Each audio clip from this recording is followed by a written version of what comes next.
एक बार एक युवक घर बार छोड़कर सन्यासी बनने निकला। वह समझ चुका था कि जीवन में कोई अपना नहीं है, अपने भी मतलब के ही है। उसने सोचा अब केवल ईश्वर का सहारा है। यही सोच वह घर से निकल पड़ा। बनारस में गंगा किनारे बहुत से छोटे बड़े साधुओं के आश्रम थे। वही एक आश्रम में रहने लगा। भगवान के प्रति उसका विश्वास अटूट था। जब भी कोई उसे उसके दुख के बारे में या उसकी गलतियों के बारे में कुछ कहता तो वह तुरंत बता देता कि गंगा मैया के जल में डुबकी लगाने से 108 यज्ञों का फल मिलता है और सारे पाप भी धुल जाते हैं। राम नाम जपने से सारे पाप धुल जाते हैं, सारे कष्ट मिट जाते हैं। भोले बाबा है ना, मेरी नैया पार लगा देंगे। इतनी श्रद्धा भक्ति के बाद भी वह अभी सन्यासी बनने के लिए परिपक्व नहीं था। उसके आज भी इंद्रिय आसक्ति थी। बनारस में उसका कोई घर परिवार तो था नहीं। उसने इंद्रियों पर विजय भी प्राप्त नहीं की थी। जब भी उसे इंद्रिय आसक्ति सताती वह वैश्यागमन करता। वैश्यागमन के उपरांत गंगा मैया के जल में डुबकी लगा लेता। धीरे धीरे उसके आश्रम में तथा बगल के आश्रमों में भी उसकी चर्चा होने लगी। एक दिन एक परिपक्व सन्यासी ने उस युवक के हित में उससे कहा कि भाई, या तो तुम अपने सांसारिक जीवन में लौट जाओ या नहीं तो अपनी इंद्रियों पर विजय प्राप्त करो। तुम प्रतिदिन गंगा मैया में डुबकी लगाते हो, फिर वैश्यागमन जैसे पाप कर्म करते हो, इससे क्या लाभ? आगे उस सन्यासी ने कहा, तुम्हारे जप अग्निहोत्र के सारे पुण्य क्षण भर में शून्य हो जाते हैं। ना तुम्हें अपनी इंद्रियों पर विजय प्राप्त हो रही है और ना तुम अपनी आत्मा को मलिन होने से रोक पा रहे हो। ऐसे सन्यास आश्रम का क्या लाभ? इस पर वह युवक कहता है, अरे भाई जी, आपको नहीं पता, गंगा मैया के जल में डुबकी लगाने से 108 यज्ञों का फल मिलता है और सारे पाप भी धुल जाते हैं।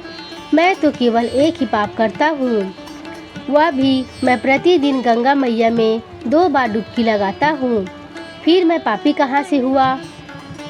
यह कहकर हंसता हुआ वह युवक चला गया। उसने अपने वरिष्ठ सन्यासी की बात भी पूरी होने नहीं दी। एक दिन की बात है, वह गंगा मैया के तट पर डुबकी लगाने पहुंचा। वहाँ एक 12-13 वर्ष की बालिका वस्त्र धो रही थी। उसे देख उस युवक ने सोचा, यह बालिका चली जाए तब मैं नहाऊंगा। परंतु वह बालिका जाने का नाम ही नहीं ले रही थी। तब उस युवक ने उस बालिका को देखना चाहा कि आखिर यह कर क्या रही है। जब उस युवक ने बालिका को देखा तो चिढ़ गया। वह बालिका एक सफ़ेद वस्त्र को रगड़ रगड़ कर साफ कर रही थी। ज्यों ही वह वस्त्र साफ हो जाता, उसे तट पर जमे चिकनी मिट्टी के कीचड़ में रगड़ती, जिससे वस्त्र पुनः गंदा हो जाता। फिर उस गंदे वस्त्र को गंगा मैया के जल में डालकर रगड़ रगड़ कर साफ करती। कुछ देर तक तो युवक ने सब्र बांधा। कुछ समय पश्चात युवक ने क्रोध में आकर कहा, मूर्ख बालिका, यह क्या कर रही हो? समय और सामर्थ्य दोनों ही नष्ट कर रही हो।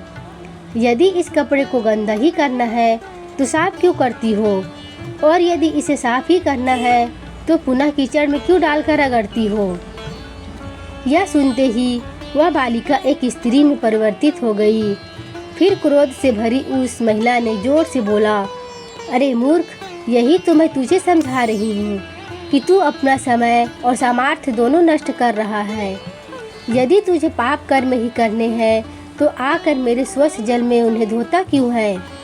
यदि मेरे स्वच्छ जल में सारे पाप कर्म धो देता है तो फिर पुनः जाकर पाप कर्म क्यों करता है? युवक सीधा माता के चरणों में गिर पड़ा।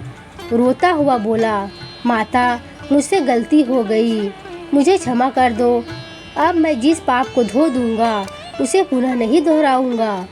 फिर माता ने उसे सही रास्ते पर लाने के लिए कहा, सुनो बालक, मैं तेरी डुबकी पर तेरे पाप धो दूंगी, परंतु जानबूझकर तूने यदि अपने इंद्रिय सुख के लिए वही पाप कर्म फिर से किए तो तुझे अपने ही जल में समाधि दे दूंगी। यह कह गंगा मैया अंतर्ध्यान हो गई।